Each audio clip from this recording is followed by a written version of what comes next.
The people in my life group are honestly some of my very best friends. They are the people that we share our lives with. The best day of my week is actually my life group night, and I don't allow anything to get in the way of that. And it's wonderful to be around people who are in the same life stage as I am and understand the decisions I'm making and the things I'm going through. Our group is great food. I'm amazed by the work that God's doing in the people in my life group. I'm amazed at the relationships He's building. Well, I never dreamed the relationships could be so special and so deep. And it really is doing life together, and it's so much easier when you do it together instead of doing it alone. Hi, and welcome to the Life Group Leader Training. I just wanted to say thank you for your interest in being a life group leader. Life group leaders truly are the heroes of our mission of leading people to become fully devoted followers of Christ. And I just want to say thank you for your interest. There really are three goals that I have for this training. Number one is for you to understand what is a life group. Number two, how you can become a life group leader. And number three, our goal is to equip you to become the best life group leader possible. So, step number one is answering the question, what is a life group? It's couches and porches and kitchen tables. It's stories shared and moments worth remembering. It's hoping and praying and taking chances. It's jokes and laughter and shoulders to cry on. It's questions and answers and I don't knows. It's knowing you don't have to figure it all out by yourself. It's messy and imperfect. It's giving and serving and growing better together. It's life, and we weren't meant to do it alone. Life is better together. Find a life group that's right for you today. So as a leader, there are four ways that you can lead community. And the first is this: you can start an ongoing life group. This is a group that has a specific start time and really goes on week after week, and it could go on for a year, maybe 2 years, however your group determines. You can start an ongoing life group. Number two is to start a short-term life group. You might have a short-term group that meets for 4 to 6 weeks based on Pastor Craig's series, or maybe your group wants to go through a book together. Pastor Craig has what's called a Kazone experience. Some people might meet for the short term to go through that experience together. It has a specific start time and it has a specific end time. The third type of group is to form a life group from existing relationships or common interests.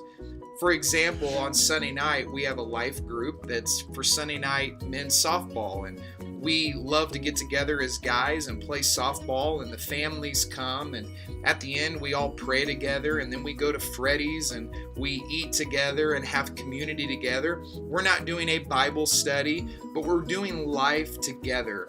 And I love that we could form a life group from existing relationships. And you might find that with a group of friends or a group of people that just come around common interests. It could be twice a month you love to go mountain biking, so a group of guys or ladies go on an experience up in the mountains. You form a life group from existing relationships.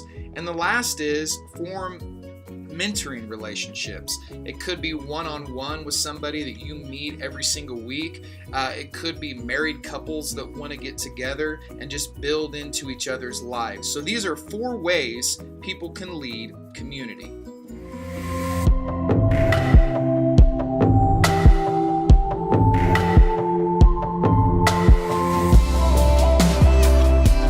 Thanks, guys, for taking some time. We're talking life groups. And as Craig often says, life change happens in the context of a building a lot, but ongoing life change happens not in rows, but in circles. And I'm curious to know from your perspective, why are life groups such a critical part to our spiritual development? God has designed us to be in a relationship with Him, right?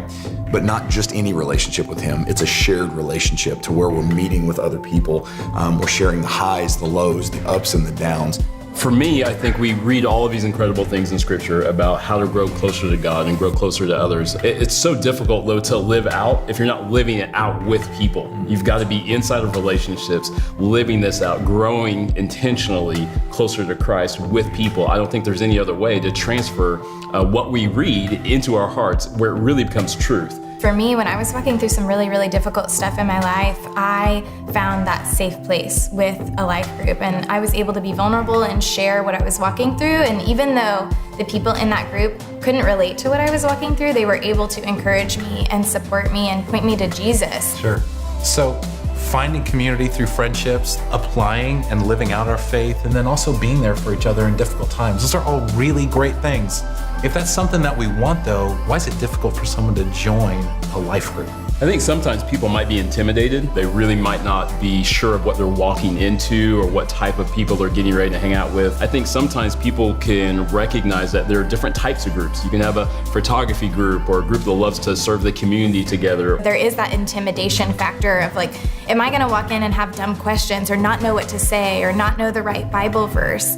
And that keeps them from stepping out and meeting people and finding that community that they need. I think people can make it too hard sometimes. I've got a friend of mine who comes to our life group on Wednesday nights, and if you asked Adam, what do you do on Wednesday nights? He wouldn't say, I go to a life group or I go to a Bible study or anything. He's like, man, I hang out with my friend Doug, and his wife, and there's a bunch of other people there, and it's really cool to see how he's been changed by this, and it's just a matter of, man, some people make it too hard.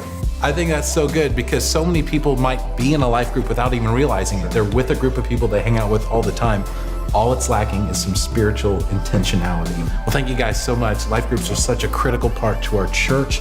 It actually is the heartbeat of our church in so many ways because that's really, like you said, where we get to live out what we are, and that's fully devoted followers of Christ.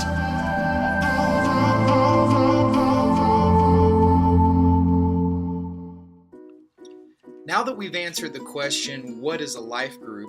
What are the next steps for you to become a life group leader? And we're going to ask you to do 3 simple things. Number 1, fill out a background check form. Number 2, fill out a what we believe form. We want you to understand as a church what we believe and make sure that we align together in what we believe. And number 3, we're going to ask you to fill out a registration form. It's simply the next step for you to become a life group leader. We want to get to know you and your passion and vision for what kind of life group that you would like to lead. And the last step we are asking you to do after you complete all 3 of those things is I would love to meet with you one-on-one and just hear about your passion for your group, evaluate what kind of group you're going to have, and then just ask you how we can help support you in any way possible to become the best life group leader possible.